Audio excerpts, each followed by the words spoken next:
Hi, Bonnie Aarons here. Well, it's our favorite time of the year, Halloween. I hope you're doing some great things. I'm sure you have a lot of things, fun things planned. Hopefully you're going to some haunts. Now, I have something very, very important to tell you before I go. Please, whatever you do, don't go out there. Don't go out there. I'm looking forward to meeting you face to face. In a world where zombies, ghosts, serial killers, and vampires all exist, it's Nico, Brian, Mike, and Dustin, and they are all that stand between you and the films that could end the world. Welcome to the Don't Go Out There Horror Movie Podcast. Welcome back, everybody, to the Don't Go Out There Horror Movie Podcast. Just want to thank all of our fans and listeners. Really appreciate the support. You guys are awesome. Before we get into tonight's film review, just want to give a quick shout out to our website, don'tgoouthere.com. Everything about our podcast is on the website. All of our episodes and interviews, if you want to check those out. We've done some incredible interviews in the past. Go check them out there in a specific tab by themselves so you don't have to scroll through hundreds of episodes on Apple or Spotify, etc. We also have our store if you want to grab a shirt, a mouse pad, a hat, all that good stuff. We'd love to see your pictures, rep your favorite podcast. And Shan's Etsy page is also attached if you want to grab a tumbler. All of our social media links are on there as well. Facebook, Twitter, Instagram, YouTube, TikTok. Like us, subscribe us, follow us, all that good stuff. And the last thing I'm going to shout out on our website is our Patreon. We call it Blood Donors. We have the traditional monthly reoccurring kind. If you want to support us, help us pay the bills, as we say. Or if there's a movie you want us to review, that option is available as well. Just check out our website, don'tgoouthere.com. Also, if you haven't noticed, we've recently joined the Believe Network. So there's some ads on our program now. But if you want ad-free content, go check us out on Blood Donors. The ad-free episodes will be available there. We appreciate your support. We hope you enjoy the episode. All right, guys, jumping to the film review. Really excited to kick off spooky season. Brian's got the first choice for spooky season. He's taking us back to the Conjuring universe. Brian, you want to announce your pick? That's right, and I'm picking The First Nun. And I personally waited on this one because I'd heard, and I believe by a few of us, if I'm not mistaken, that it was disappointing. And I may be misquoting, but I thought I remembered Mike saying that it should have never been made. Sorry if that was a lie. I'm old. I'm not real sure if I remember that correctly, but I feel like it was Mike who said it. So anyway, point is, I kind of just put it off until we started really getting into the Conjuring universe. And then we had to do it for that 31 on 31 we did, don'tgoouthere.com. And I was pleasantly surprised, actually. I mean, with that said, I really liked the sequel when it came out. And, as it sometimes does, at least with me, that sequel made me like this one more. And, if you look at the premise being that a spinoff of Conjuring 2 and, what was this? I mean, the fifth entry into the Conjuring universe, I think. On the surface, I can definitely see you being like, what? Why? But in my opinion, it turned out just fine. I'm a fan of it enough to justify its existence for me. I kind of view this one as a nice little popcorn flick. And listen, I'm sorry if this offends anyone, but I'm a big believer that the Catholic Church at its core is evil. So anytime anything makes them look inept as a whole, I'm all for it, personally. My opinion, by the way, not necessarily the opinion of the Don't Go Out There podcast. Go ahead, Nico. All righty. All right, I got kind of mixed feelings on this one because a part of me feels like, why does this exist? But another part of me thinks it's all right. I mean, it's kind of like a little popcorn flick. I re-listen to our Pearl episode, every now and then just because I'm a big fan of that movie. And Dustin, he's kind of like, this movie's not bad. It's well made and acted, but like, why does this exist? And I kind of feel that way to a certain extent for this one because we see Valak in Conjuring 2. I think Valak is a very scary villain in that movie. Like, I think Valak stands out. I'm a big fan of Bonnie Aarons. I would love to meet her at a convention. Big Taissa Farmiga fan as well. Love her in American Horror Story. The Final Girls, these nun movies. I'm a big fan of hers. So I will say I lean more towards that I'm a fan that it exists because I like those people. But this isn't my favorite Conjuring entry by any means.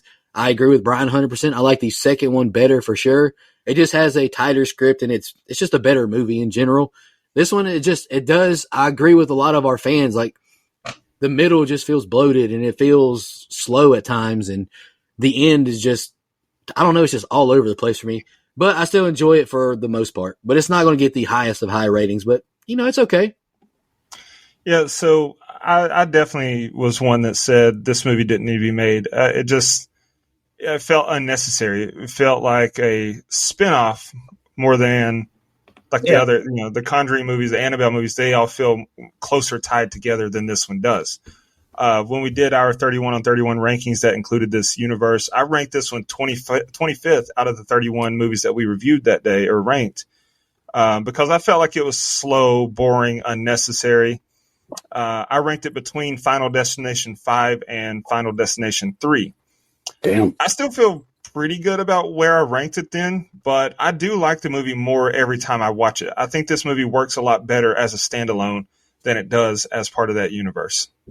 I just think I liked the second one so much, and I know that if I don't have this one, I don't have that one. So to me, like, it makes me for some reason like this one more because of that movie. That makes sense. I guess it's the development we get and everything. And I think, Nico, I could be wrong because I don't remember the timeline exactly, but was I the first one of us to go see the Nun 2 in theater? I believe so, yes. So I think I was the last one to see that movie. Yeah, so when I went and saw it, shout to Regal Unlimited, support cinema, I was pleasantly surprised with that movie. I texted y'all that I liked it a lot more than the first Nun. In hindsight, once I got done watching it this time for this episode in the notes, I actually have them rated like the same. I would still put the Nun 2. I prefer it more, but it's like splitting hairs. I like this one a lot more this time. Heck yeah, that's good. You all right, jump to the scene by scene? Yep. Because for some reason I had 2,700 words for this. Good night. All right, the film starts with ominous Warner Bros. Intro, which I love, and a menacing score. We get a recap from The Conjuring 2 with Ed and Lorraine Warren and Valak. The following occurred in 1952, Abbey of St. Carter, Romania. We see two nuns walking down a foggy hallway wondering if they're doing the right thing. They open the door and one sister enters the room while Victoria cries saying the Lord's Prayer. We hear a scream and a bloody hand reach out from the darkness. She tells her to take the key. The evil needs a vessel to take to escape. The other nun is pulled into the darkness and Victoria runs away, locking the door behind her. Victoria grabs a noose and walks toward an open window. She asks God to forgive her for the sin she's about to commit as the candles fade and crosses turn upside down as Valak approaches. Victoria leaps to her death and the window's shut. We see the nun's reflection and we cut to Frenchie bringing fruits and veggies to the nun's temple. He spots Victoria hanging and crows eating her flesh. The rope breaks, Victoria falls to the ground, and title card. Father Burke meets with the Archbishop being told about the nun taking her life in Romania. He's told about Frenchie and another nun who will be of assistance. London, England, Sister Irene is telling a group of girls a story on dinosaurs. A girl says dinosaurs aren't real because they aren't in the Bible. Irene tells them the Bible is God's love letter to us and we're allowed to ask questions. Irene is made aware of her mission and she meets with Burke in the garden. She changes into her habit and tells Burke she's not familiar with the territory. He says the Vatican is sure of their decision and she goes with him. Frenchie wakes up with a nightmare of blood pouring down steps as he gets a knock on the door from Burke and Irene. He's confused why the two are here, and Irene tells him they've never met, and he introduces himself, rizzing her up. Burke says they're here after hearing about the nun. He feels awkward finding out they're a priest and nun. Burke asks if they can take them to the Abbey, and Frenchie says not anytime soon. Irene begs for him to take them. Frenchie leads them to his truck until they're psyched out and the truck drives away. Frenchie stops the truck so they can get their luggage from the back. All right, Brian, it's the opening set of scenes. What do you think? All right, first off, I think Corin Hardy, shoots this movie beautifully. I mean, these shots where filming took place at Corvin Castle in Hunandora, as well as Transylvania and Romania, being live on location, I think makes the atmosphere, to me, just so much better. You know, like I've said before, and probably why I'm such a big Tim Burton fan, I love the Gothic atmosphere and the set pieces. So also shout out to Gina Callan and Jennifer Spence, and of course their whole teams. And speaking of Hardy and how I mentioned it was shot beautifully, he did say that reshoots for this were done by both him and Aquaman director James Wan as well, especially Wan on the exteriors. I crack myself up every time I tell him Aquaman director. Strong open, in my opinion, though, with Sister Jessica and Sister Victoria. Some good jump scares. at least the one with Sister Jessica. And watching the cross turn upside down, like that always fucks with me in movies personally. Which, okay, let me just say, like I said in my open, this is a good popcorn flick. So there's not a ton of substance here. I mean, it relies a lot on the jump scares. So if you just get that out of the way and you don't expect some mother explanation point, the Jennifer Lawrence movie type of like deep story and meaning, if you're okay with that, I mean, boy, do I have a movie for you. And well, it's this one. So I didn't really think that one through. Anyway, so upon first watch, you don't really know, obviously, what the fuck is going on and why Sister Victoria has to kill herself here. But on the rewatch, obviously, it's because Valak needed a vessel. And so, spoiler alert, if it killed the nuns and left just her, why could Valak not use any of the other nuns as a vessel, like before then? I didn't get that. Like, legitimately. Yeah. Was it because they were praying, but they were able to still be killed, but not be... I don't know. Anyway, maybe also shout. Okay, maybe.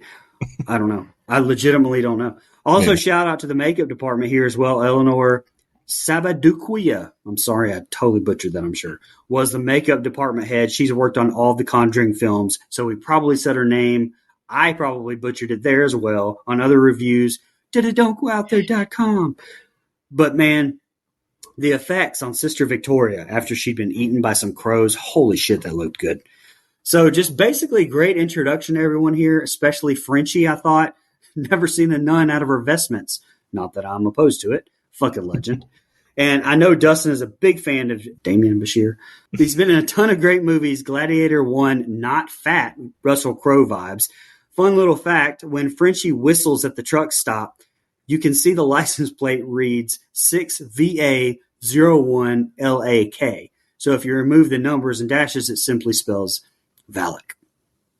Yeah. Shout out to Damien Bashir. Like you said, he's in one of my comfort movies, probably my favorite Tarantino comfort movies, The Hateful Eight. Love that movie. That's what I thought. Anyway, I like the ominous score in the open, and then seeing Ed and Lorraine Warren, that's a great way to tie this film into the Conjuring universe. Although, like I said, cut that scene, cut the bit at the end, and it works just fine as a standalone. Decently scary, intense scene with the first group of nuns we see. The set design and the score, absolutely perfect. Pretty cool optic when the demon is gliding down the hall and the candles go out as it passes them. Pretty gross optic when we see the nun's decaying body hanging. Great effects there. Great, makeup and everything on that prosthetic. I like that they slow us down a little bit next. Like you heat them up, you cool them down, then heat them back up, just like booking a wrestling show. Love that. We meet Sister Irene. I love Taissa Farmiga. I've said it 100 times. I'll say it 1,000 more. I like the dynamic between her and Mother Superior. Adds credibility to the direction they want to take Irene's character. I get a good laugh out of Frenchie's interaction with the priest and Irene at his doorstep. That's good. Decent comedic touches added with his character and the luggage being put on the truck. I'm not opposed to it because they felt very natural and not forced. Like people, he's a funny guy in real life, you can tell. So it just worked for his character. It didn't seem out of place. Also, well, you mentioned it already. So yes, you did notice the license plate. Valak. That's a nice little Easter egg for us. It's a decent open. Let's go. Overhead shot of the three leaving in the wagon heading to the Abbey. Irene and Frenchie make small talk as Father Burke finds out she hasn't taken her vows. The wagon stops and they must walk the rest of the way. Frenchie tells Burke it's not the horse. The place is cursed. Burke tells Irene they're investigating more than the suicide. He must determine if the grounds are still holy. They walk through a path of crosses, and Frenchie thinks the crosses keep the evil in, not out. Frenchie says he moved the body to the ice house where he leaves the deliveries and takes them there. They see a body sitting up, and Frenchie tells them that's not how he left the body. Burke approaches the body, justifying why it may be sitting up, and Frenchie ain't buying it.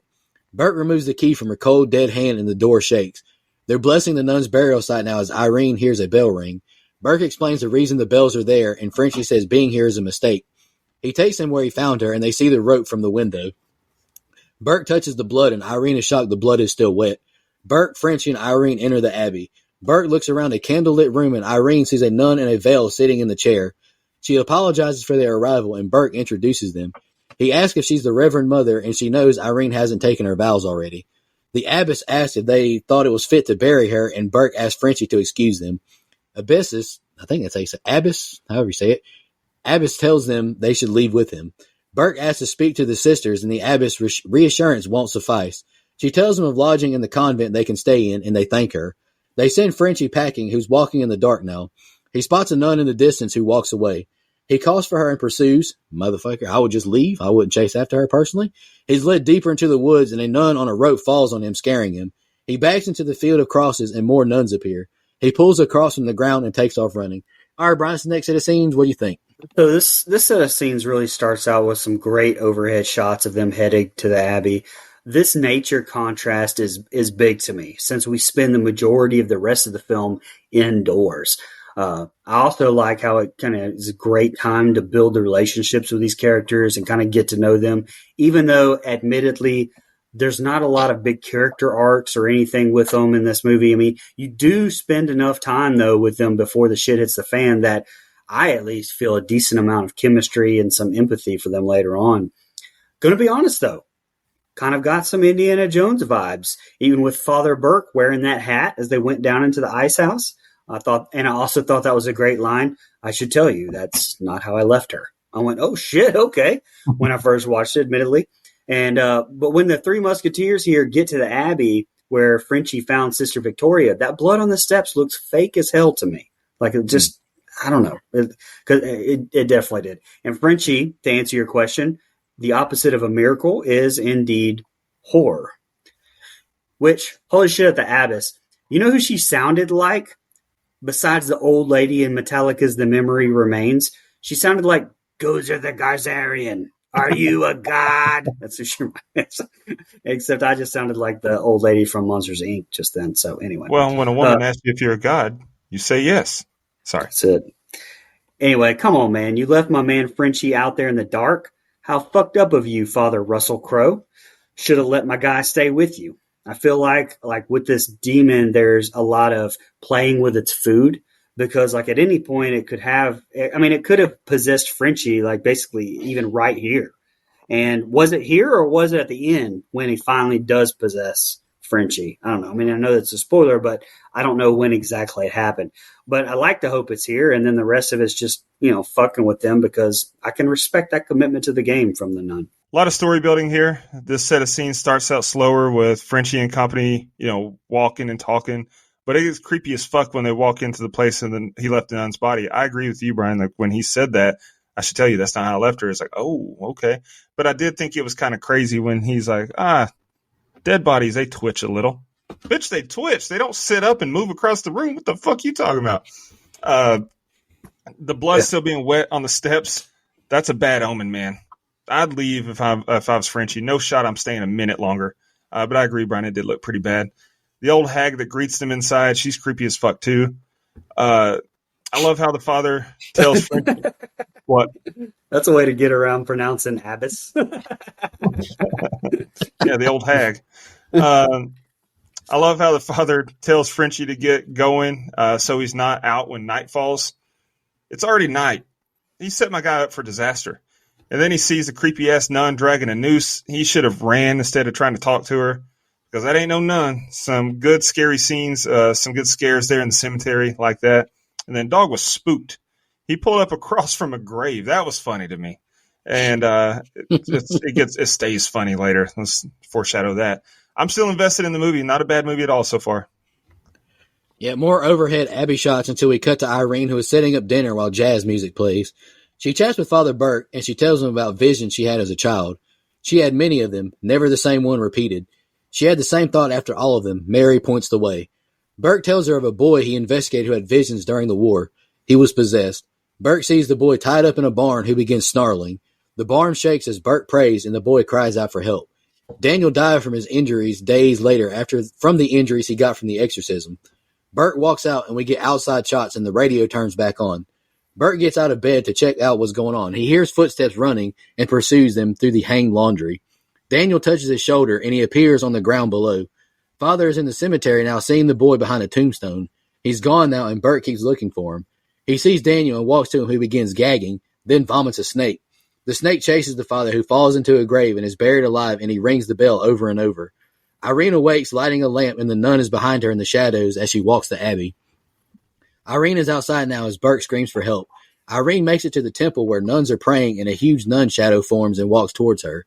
She appears behind Irene in a mirror, but is gone. Valak appears, scaring Irene with a roar, and she runs outside. Bert keeps ringing the bell, and she hears it and takes off running to the graves.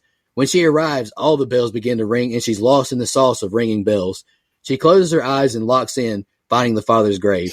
She gets a shovel and digs the grave up. Bert lights his lighter and hears scratching on the coffin walls. He rings the bell, but hears no sound. Bert's head is grabbed by hands as Irene almost stabs him in the face with the shovel. He thanks her for getting him free, and he exits the grave.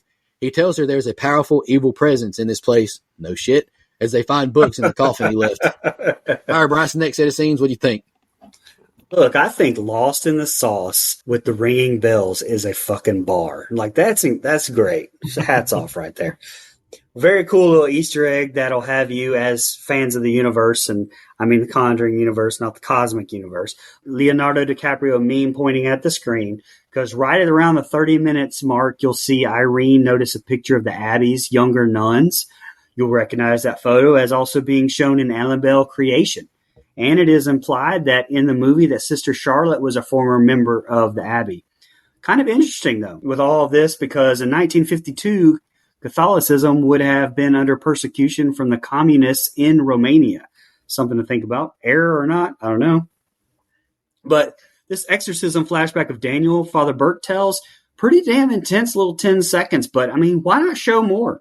Your movie's only an hour and a half, and exorcisms are always freaky as hell to me and always have me locked in. So, yeah, I mean, sad story about it not working out and the boy dying and Burt living with the guilt, but maybe I had a little bit more of that. Maybe flush it out a little bit. I think it would have made the next scene with Burt seeing Daniel and following him to that graveyard even more effective. But, I mean, not to say that it wasn't, because holy fuck, this was probably, and I don't want to say favorite, I would say personally my most memorable part of this movie. Because being buried in that coffin, that bell ringing, hell, all the bells ringing when Irene gets down there. God damn. Claustrophobia mania for me. Every time I see that scene, I'm like, someone get him the fuck out of that coffin. And, she yells, Father, and runs towards the bell. How does she know that that's him and not a ghost? And how the fuck can she hear him is my other question, but whatever. Another cool callback to The Conjuring 2 with Irene watching the shadow of the nun, follow the wall into the mirror again. I mean, it's just a jump scare, but the buildup I thought was fantastic right there with the shadow. But yeah, the most freaky ass part of the movie to me was here. Also the most unbelievable part with having me believe that she dug him up herself again, because anyone ever had dug a hole will know this. One of my favorite comedians, Nate Bargatze, said it best when he said, that's why people get caught burying victims in shallow graves, because that's how hard digging a hole is. Even if you're digging the most important hole of your life, you hit a point where you're like, that's good enough right there, boys. But she ain't digging that shit. Come on. Well, if you're tired of digging holes, that's too damn bad. So you got to keep digging. I don't have a lot on this set of scenes. The vibes in this movie, though, they're on point. The score is perfect, and the lighting and set design just completes it. It really feels like a great horror movie, even if it isn't. The snake coming out of the mouth and chasing Father Burke into the grave was a cool idea, but the CG just did not look great at all. I'll forgive it, though. I won't hold it against him too much. I love the shot of Valak in the background as Irene is looking around. Very creepy. And all the bells going off in the cemetery is wild, definitely anxiety-inducing. We also get our first glimpse of Sister Irene's gift, which is cool. Comes into play more in the second movie. It's another decent set of scenes. Irene and Burke find more blood on the Abbey steps as they enter, wondering how it's possible. Burke says he's here to meet with the nuns, and the door opens. He gives Irene the key before she goes to look for the abbess. Irene sees a nun on the balcony and calls for her and follows her. Irene makes it into a temple where Ruth is praying. Irene walks to her but is stopped by Oana. She tells Irene she can't interrupt her prayer. Frenchie is at the bar, and they cover the mirror in tradition when someone dies. Luca's daughter committed suicide. She hanged herself in the barn. Grigor, I think's how you say his name, says it's the Abbey. The evil is leaking out, poisoning us.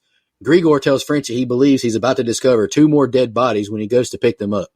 Bert looks through books, finding the page on Valak, the Defiler, the Profane, the Marquis of Snakes. The door begins to close as he reads about Valak, and he calls for Sister Irene.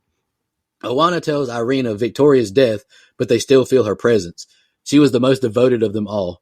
Irene asks Owana about the history of the Abbey as we get flashbacks. The Duke of St. Carta. He wrote witchcraft to call upon the gates of hell. We see someone emerge from the floor. The church stormed the castle, sealing the gateway with an ancient relic containing the blood of Jesus Christ. Perpetual prayer started then, keeping evil at bay until war happened, damaging the Abbey. Irene tells Owana of the nuns she saw they felt evil. Owana says they have all seen the nun. It takes on different forms to haunt us. Abigail tells Owana Ruth is almost done with her prayers and it's time for her to pray. Abigail tells Irene this isn't the place for her since she hasn't taken her vows. She's told to leave but can't since the doors have closed until morning. Irene is taken to a room to sleep and we see a piece of rope tied to the foot of the bed. She shows Owana the key from Victoria and Owana says she isn't familiar with it, leaving to pray and locking Irene inside the room. All right, Bryce, next set of scenes, what'd you think? Holy shit, at the start of this set of scenes. Could we get some more just walking around? I mean, look, Corin Hardy, Aquaman director James Wan, beautiful, and I mean beautiful set pieces.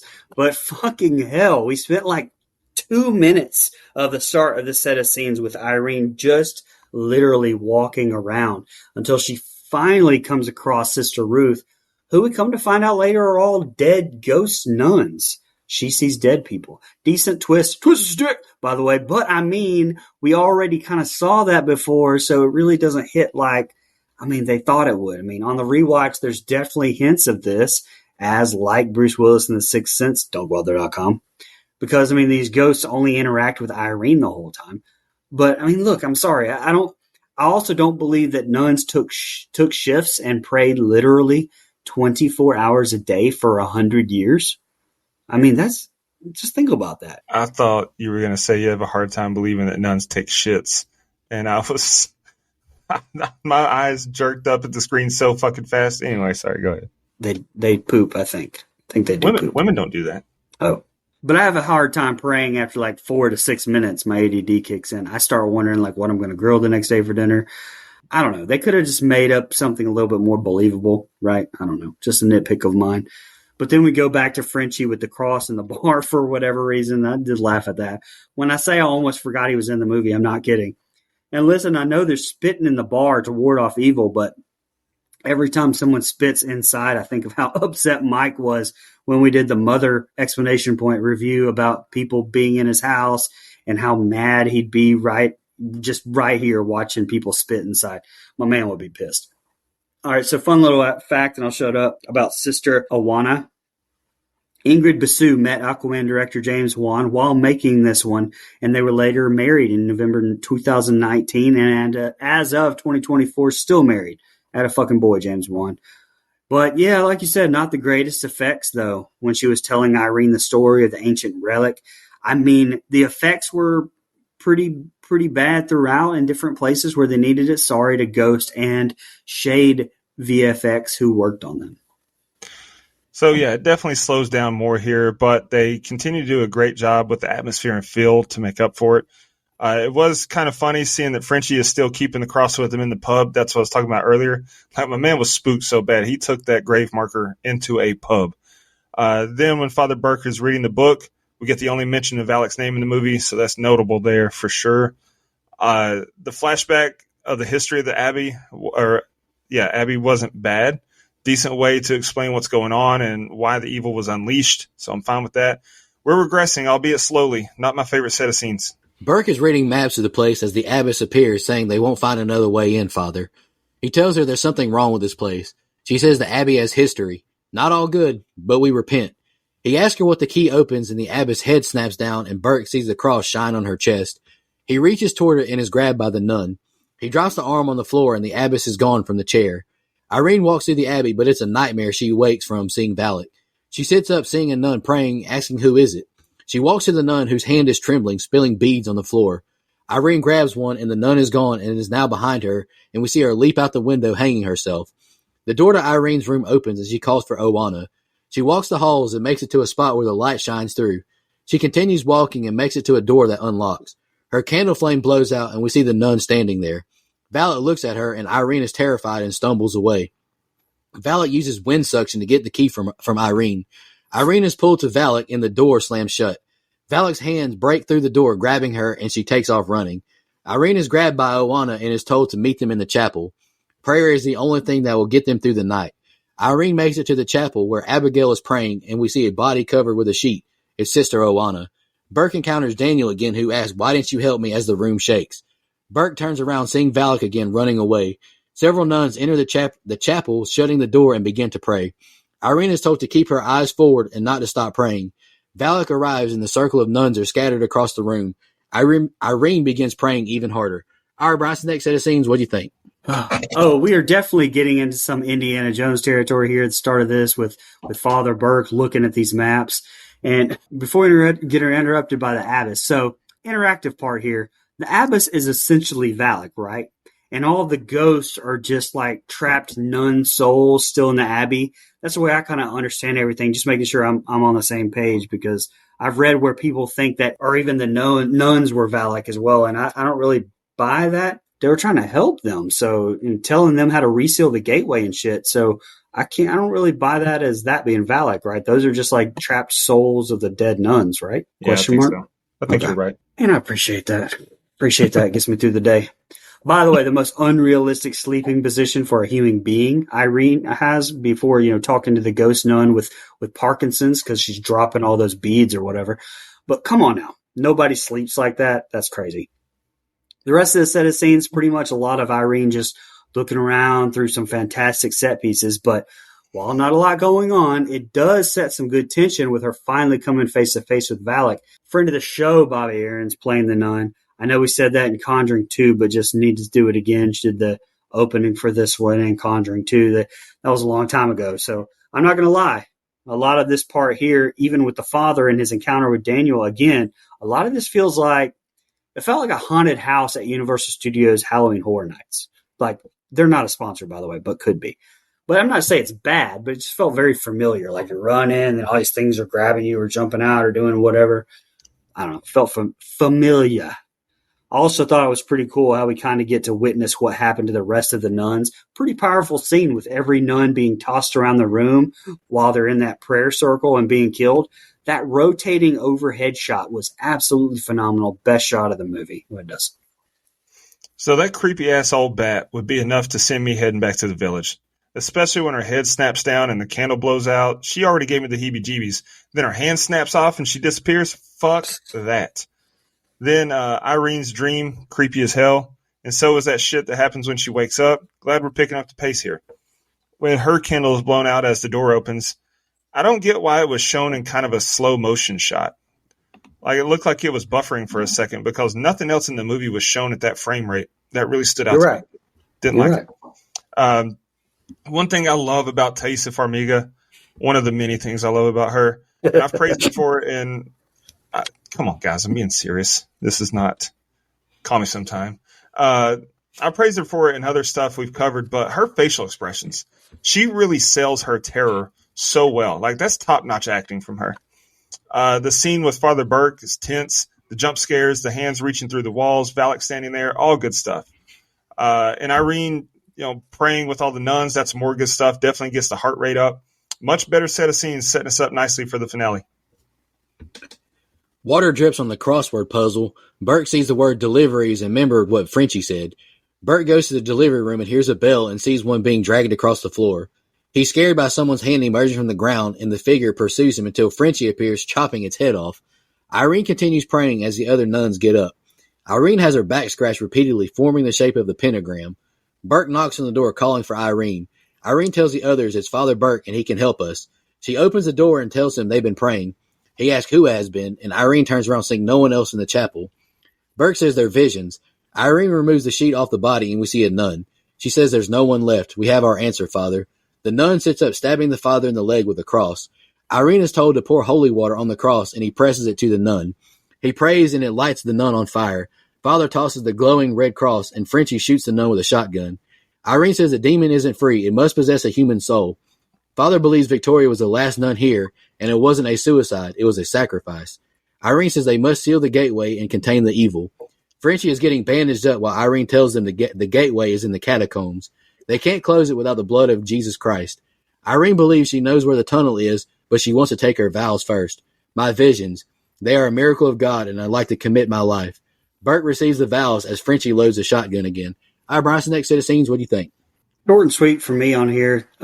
Great effects on the corpse of, I think it was Sister Victoria from the start, coming back to life after going after Burke. I didn't love the music cue, though, after Frenchie saves him. I thought it was a very superhero-ish, some vibes I got from it. To be more specific, very Winston saving the Ghostbusters from the fire in the developing room, Ghostbusters 2 vibes. Music, I don't know, man. It just didn't fit there. I'm just being honest. Apologies to Abel Korzanowski. He actually also did 30 Days of Night, episode fucking 9 at don'tgooutthere.com. Just another fantastic shot from Hardy as well. It's when Farmiga is talking to Burke and Frenchie, telling them about the praying, and then in a one shot, it spins around and they're all gone. Then it zooms in on Burke's face and spins back out, and we keep seeing like different things. And it was just some absolutely fantastic camera work there that stood out to me. And that jump scare when the dead nun coming back to life and stabbing Burke in the leg was, holy shit, it got me. Things are definitely starting to pop off heading into the scene here, final ending here. Yeah, it's kind of lazy way to get Father Burke to head to the delivery door. I mean, with all that's going on, is it logical that he would bend down and look at that crossword? Nah, don't like that. But when he gets there and the body pops up out of the box, that was intense. Frenchie showing up to save the day is interesting. I mean, on one hand, it sets his character up to be the hero, but would he really go back there after what he's seen and been through? Not likely to me. The dead nun reanimating and stabbing Father Burke was a good jump scare like that. Frenchie's line after the shotgun blast was funny. That definitely was an emergency, as was his line about, I don't understand a word of what you said, but it sounds like your investigation is complete. He's the best character in this movie. He's just like me for real when he told Irene it's a shame she's taking her vows. But yeah, I'm ready for the finish there. Yeah. All righty, bear with me. I got the most on here. The three head into the catacombs and there's nothing there. Father says, "Don't you see it, sister?" Mary points the way. Irene inserts the key in finding the relic. Bert grabs the relic and all of the blood of Christ. He gives Irene the relic and Frenchie asks if they should pray. Bert says now is the time for action, not prayer. God ends here, the door says. They enter the catacombs and we see Valak behind Irene. Valak attacks her and Bert calls for Irene. Irene gets a candle and keeps trekking through the halls, finding another lit candle. More candles light around her and she's standing in a pentagram. She sees several dead nuns with bloody bags tied on their heads. Valak and other nuns pursue Father Burke, who pours a cross of kerosene on the ground, igniting it. Frenchie pulls the gun on the dead nuns as Irene calls for him to help her. He navigates through the dead nuns until suddenly they walk away. We see Irene leaning over in the pentagram with her head covered. Frenchie removes the sack from her head and Irene roars at him, casting into a beam. She tells him he failed like he's failed everyone in your life.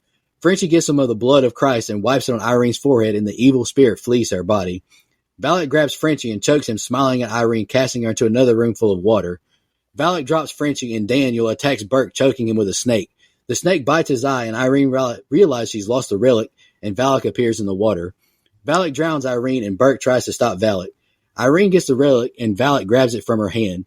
The glass is broken and there's no blood. Irene spits the blood into Valak's face and the blood falls into the water. Water pours below and Valak begins to disintegrate. Frenchie rescues Irene from the water and performs CPR to resuscitate her. She coughs up water, coming back to life. Burke sits up and they all take a breath. Frenchie hopes it's okay he gave her the kiss of life. She thanks Maurice for saving her. Irene bandages Burke's eye and she prays over the nun's grave. Irene says the ground is holy again and they get into the wagon. Frenchie rubs the back of his neck and we see an upside down cross imprint, and we cut to 20 years later in Ed and Lorraine's class as they show Maurice possessed. The film ends with an up-close shot of Lorraine screaming, seeing Maurice's face. All right, Bryce, the ending, what'd you think? Good ending. I love the line from Bert when they find the blood of Christ and Frenchie goes, "Holy shit." And Bert just says, "The holiest."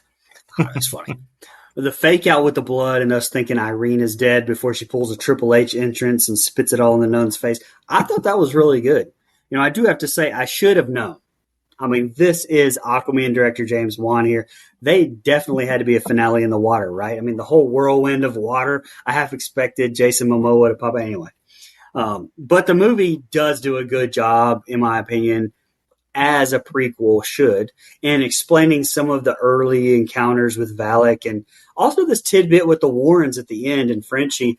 I liked it. But most of all, it kind of answers something that was asked in The Conjuring too. Like, why is this demon targeting and following around the Warrens? Well, here we go. I mean, they took away the vessel that Valak had in Frenchie. I would have liked to have seen a little more with Burke and the Daniel thing. Maybe him and had to sacrifice himself because of something to do with that. Because I felt like that just didn't go anywhere. Other than that, good ending. Yeah. I'm supposed to believe that elaborate ass key just goes in a hole in the wall. Let me see that locking mechanism. Seems like malarkey. I ain't buying that.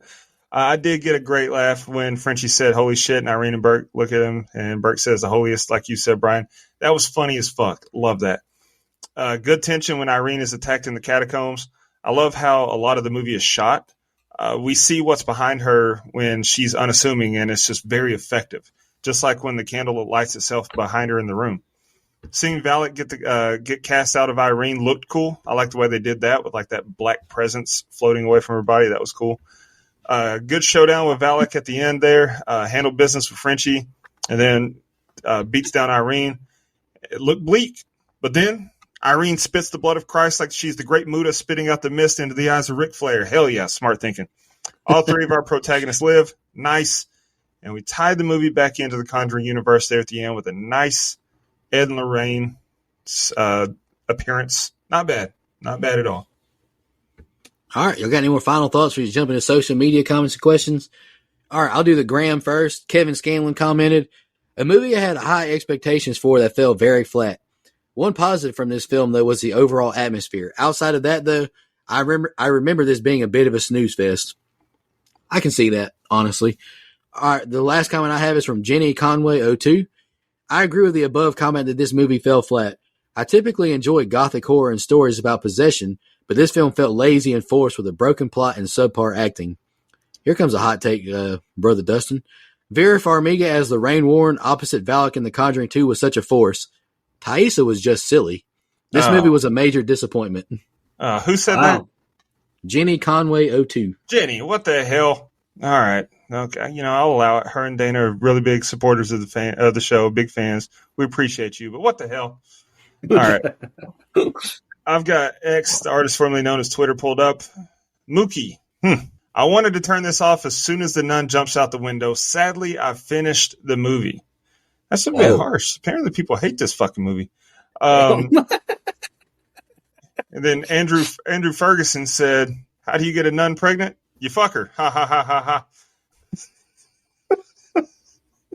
Oh, I read that and I would just die fucking laughing. That's a great comment.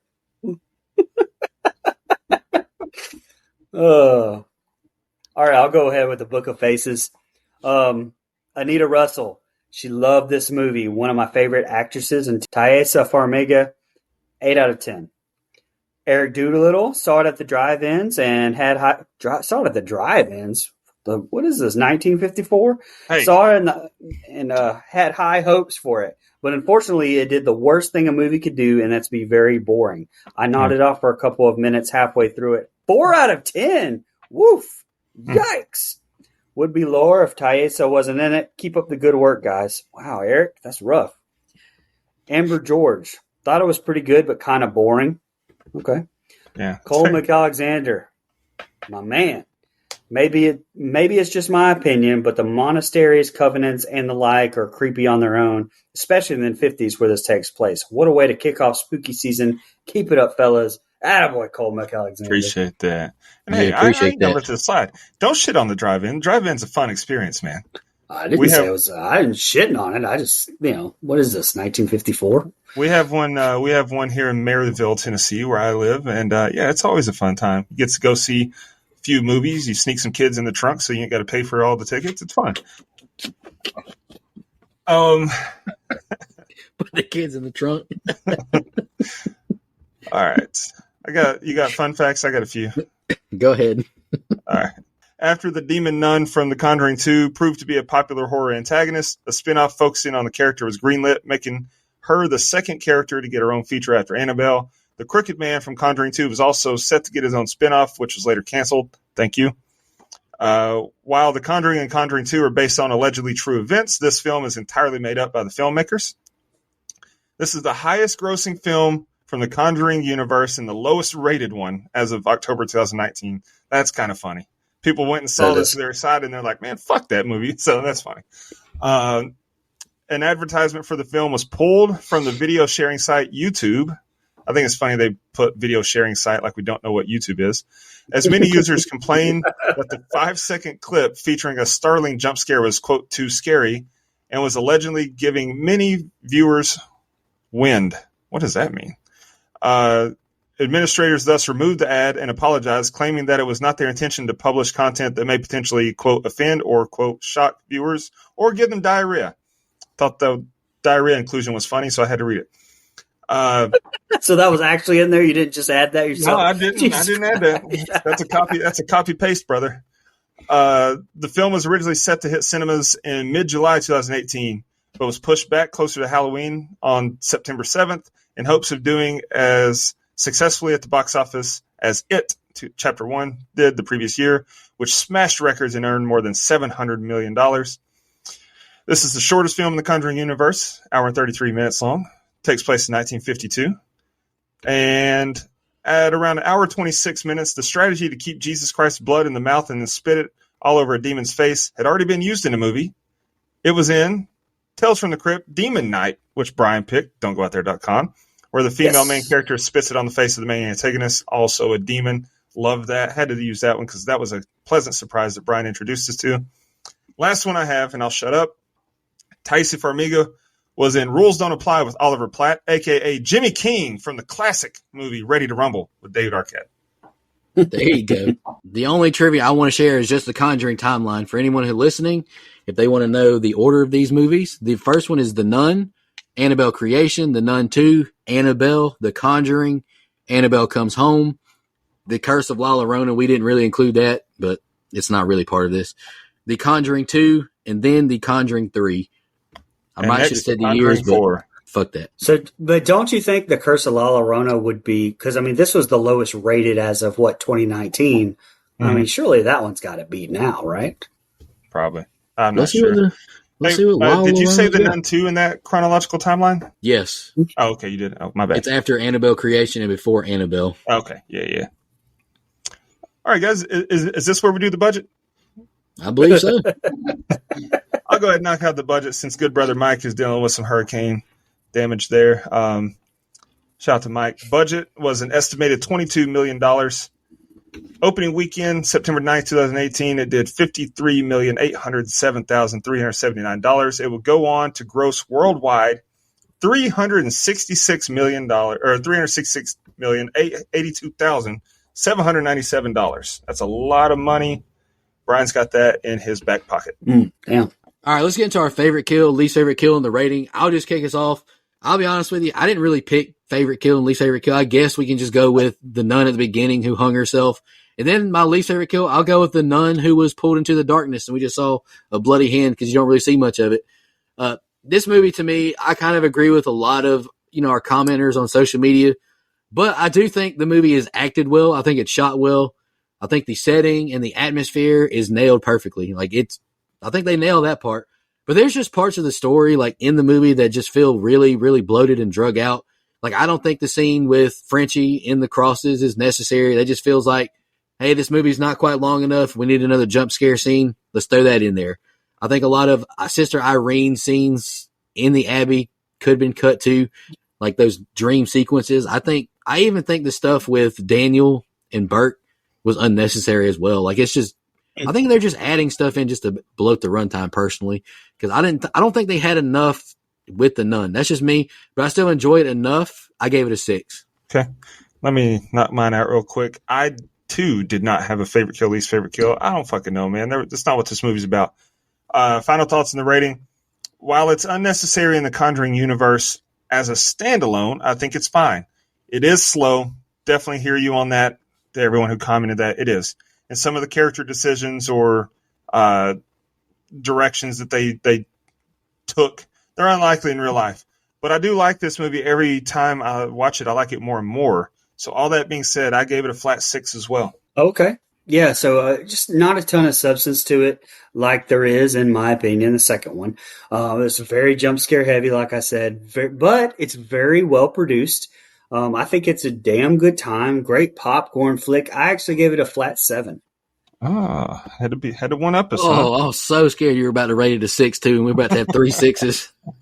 Oh, no way, no chance. I would have changed my rating. That gives us a composite score of 6.333333. May have heard that recently. Internet Movie Database has it at a 5.3, so we're a little higher. Rotten Tomatoes, 24%. Not a fan. Good night. Thanks. Hey, oh well. Y'all guys got any final thoughts on The Nun before you shout out our blood donors? And I'll announce Mike's pick for next week. I'm excited for it. All right, shout out our blood donors. Really appreciate y'all. Legendary blood donor Dana Tucker, 4 times. We have another blood donor review to do. I don't know what she's picked. I'm excited to hear it. We got a new final girl donor, Anita Russell. She chose 2010's Devil. I haven't seen that movie in a good hot minute, but I remember liking it, so I'm excited to rewatch it. Camper Level reoccurring Nina, the Horror Movie Crew podcast, Alex Seligson, Steve Schmidt, and Michelle Mirza. Camp Counselor reoccurring Edward Hernandez-Gunn, Joe Swinford, Adrian Aiello, Brian Samick, Andrew Ferguson, Brooke Maley, Thorne David Phillips, Heather Superdoc, Jennifer Davis from the Too Close to Home podcast, Dana Tucker, Cole McAlexander, and Max K. Really appreciate y'all. We can't stress it enough. Y'all take a big, big burden off of us.